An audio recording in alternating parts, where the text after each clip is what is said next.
All right, good morning. We're here at July the 7th, 2022.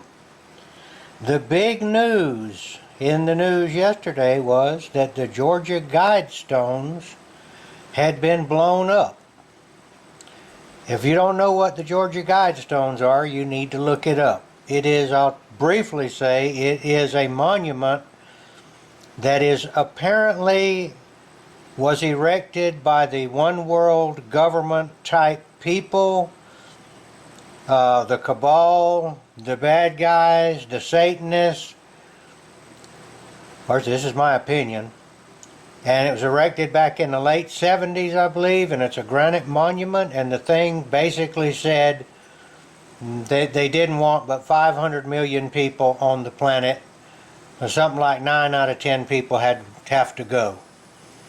It was blown up yesterday, or one part of it, and then the authorities over there with a very nice John Deere excavator track hoe knocked the rest of it down, probably because it was dangerous. You need to catch up on this news, folks. The Georgia Guidestones have been knocked down. Okay, we're going to do a butternut squash today. This is what a butternut looks like. Now, these guys here have been pecked on by the chickens, but they're not squishy or anything, so we took those out and used those first. Okay, I cut the thing in half. This is a really hard thing. You got to have a serious knife to do this work. Be very careful. This is the seed cavity that goes in here. You scoop that out. If it's an immature squash, you can leave that in, but this is beginning to be, the seeds are beginning to be, they're still barely edible. Okay, so I put butter in there, cinnamon in there.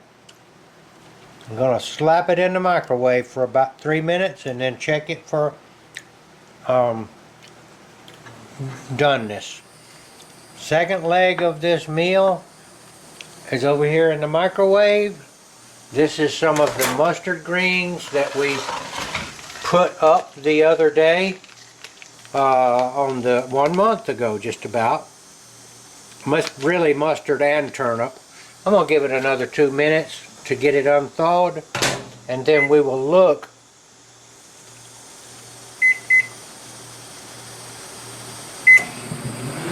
at what we're going to do with it. We've also got some hamburger meat here, and we are going to go ahead and put some Cajun spice on there. Look, this is all common sense. Whatever you like the taste of. This is salt. Salt's good. What else we got here? I don't know what that is. It's dandelion root. Dandelion root. We also use dandelion root. That'll be a video for another time. Alright, Debbie does not like black pepper, so I don't put that in there. But you can always add it. Oregano. This ground cumin. Now, I don't love the flavor of that, but I have heard that it's a really good for you. So I won't put enough to change the flavor of the stuff. I'm just grabbing up some different chili powder. Can't do without that. Okay. Did you say something about some? Here we go. Very fine stuff here. Kinkleman soy sauce. I buy it in the biggest container I can find. Throw some of that in there. That's a good flavor right there. Some people are unable to eat this because it's made from some kind of a fermented soybean product, I believe, but it doesn't bother us. We're going to mix this all in, and this is going to be our meat. We did not produce this on the farm.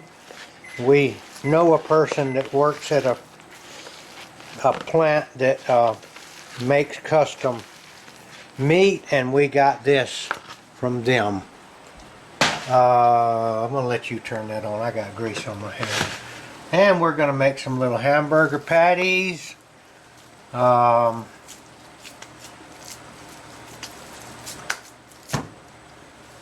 this for our meat. So the meal, it looks like, is developing into butternut squash. That's also known as a winter squash. It's not because it grows in the winter, it's because it's able to survive storage in your root cellar for in the winter. It's a squash that came from the Native Americans, I'm quite sure. And when I use that term Native Americans, used to, that meant just strictly the people we call Indians. But it's been determined now for quite a few years that there were several types of people that could be called Native Americans. It wasn't just the Asian Indian type people. There were also Caucasian people that came over here a long time ago that were probably from France and probably came across as seal hunters, probably in sealskin boats, going along the fringe of the ice in the last ice age until they wound up over in North America. Okay, I'm gonna stop right now because my hands are greasy and I've got to wash them. Gonna swap out the mustard greens. There's a little bit of frozen part still in there. I'm gonna go 2 minutes on these. We're gonna go turn the pan on for the mustard greens. Now these mustard greens, actually there's also a few turnip greens in here, but it's mostly mustard greens. But we sowed them together in a broadcast the seed in a field, and we got both kinds. Now we also put these in, washed them real good and put them in a big pot and brought the pot up to boiling and then shut it off, put it in these bags and let it cool, and then put it in the freezer. And that's, you can also go ahead and cook these things in your pot and put them in the freezer. Okay, this here is beginning to get a little hot. Not ready to move yet. This right here, the traditional southern way, is lots of grease. Whatever kind of grease you got. Tallow, which is beef grease. Lard, which is pig grease. Lamb grease is real good. Butter, whatever you got makes this better. Don't be afraid of grease. If you think grease is killing you, then I suggest that you do some research on it, because I believe that the butter and the fat and all has been maligned by people that, the same people that built that Georgia Guidestones, and they wanted to get rid of all the people. They don't want the people to have good food, and they don't want them to, enjoy. There's a saying that you live by the fat of the land. That statement is an old statement, but they want you to think, don't eat any fat. It causes you to have a heart attack. It's very, in my opinion, now this is my opinion, and I have studied up on it quite a bit, is that fat is good for you. I'll give you an example. The Eskimo people ate almost pure fat diet, certainly in the wintertime. Seal, whale, all that. And those were some of the healthiest people that have ever been encountered by explorers. Perfect teeth, perfect health, and they lived off of fat, cooked and raw. Okay, so we're going to put, I don't know how I'm going to get this fat in here, but I want it in there. And since I don't know how to do it, I'm just going to get some that we have collected here. And this might be, I don't know what kind this is, but we need some in there. There we go, fat. Don't be afraid of fat. Live off the fat of the land. They used to anoint people with oil and fat. It's always been considered to be a wonderful food, and also a hairdressing.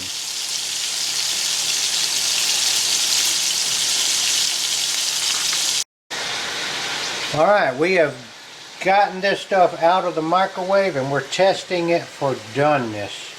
It's not done. See, this is still fairly hard to stick a fork in, okay? So that goes back in the microwave and we'll give it another 2 minutes. And we will, our greens are beginning to cook a little bit. It's going to take a while on this. I mistimed this. I should have started this earlier. So we've cut the hamburgers off and we're just letting them sit there while we're waiting on the greens. We don't want to overcook our meat, but we do want it done. Get back to you in a few. Alright, we're back. This I'm going to declare to be done. This is, I didn't keep track with it, but I put 2 minutes at the time, and I wouldn't be surprised if I did it 5 times. This is now very soft all the way around, ready to go.